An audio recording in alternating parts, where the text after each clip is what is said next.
বাড়ছে আইপিএল এ নিলামের ঘণ্টা। 16 ডিসেম্বর দিনব্যাপী নিলামের আগে সোমবার খেলোয়াড়দের তালিকা প্রকাশ করেছে কর্তৃপক্ষ। 1355 খেলোয়াড়দের মধ্যে 45 জন থাকছেন সর্বোচ্চ বেস প্রাইস 2 কোটি রুপিতে।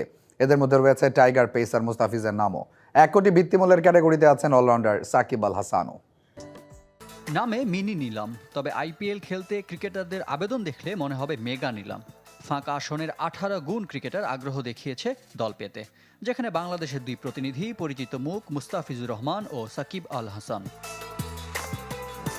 16 ডিসেম্বর আবুধাবিতে হবে এই মিনি নিলাম, যেখানে নাম তোলার ডেডলাইন ছিল 30 নভেম্বর।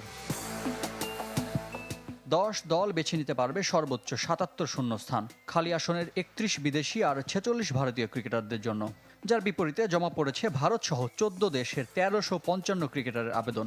প্রতিটি দল সর্বোচ্চ 25 জন পর্যন্ত স্কোয়াড বাড়াতে পারবে, সর্বনিম্ন 18 জনের।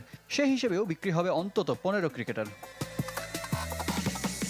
নিলামে সর্বোচ্চ ভিত্তিমূল্য 2 কোটি রুপি ক্যাটাগরিতে আছেন 45 ক্রিকেটার, যাদের মধ্যে মাত্র 2 ভারতীয়, ভেঙ্কটেশ আয়ার ও রবি বিষ্ণুই। বাকি 43 জনের একজন বাংলাদেশের দ্য ফিজ। শেষ আইপিএলে দিল্লির জার্সিতে খেলেছিলেন মুস্তাফিজ। সরাসরি নিলামে তাকে দলে না নিলেও বদলি হিসেবে দলে ভিড়িয়েছিল দিল্লি। মাত্র 3 ম্যাচেই দেখিয়েছিলেন চমক। ডেথ ওভার স্পেশালিস্ট হিসেবে এবারও আসরের আলোচনায় দ্য ফিজ।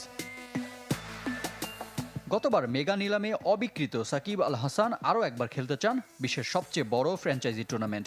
আসরের এক সময়ের নিয়মিত মুখ সবশেষ আইপিএল খেলেছেন 4 বছর আগে। এবার তার ভিত্তিমূল্য 1 কোটি রুপি। নিলামে ক্রিকেটার কিনতে দলগুলোর হাতে আছে 237 কোটি 55 লাখ রুপি। সবচেয়ে বেশি 64 কোটি 30 লাখ রুপি নিয়ে নিলামে বসবে কলকাতা নাইট রাইডার্স। তবে প্রথমবারের মতো আইপিএল নিলামে নেই অজি ক্রিকেটার গ্লেন ম্যাক্সওয়েল। গত 2 আসরের ধারাবাহিক ব্যর্থতায় নিজেকে সরিয়ে নিয়েছেন।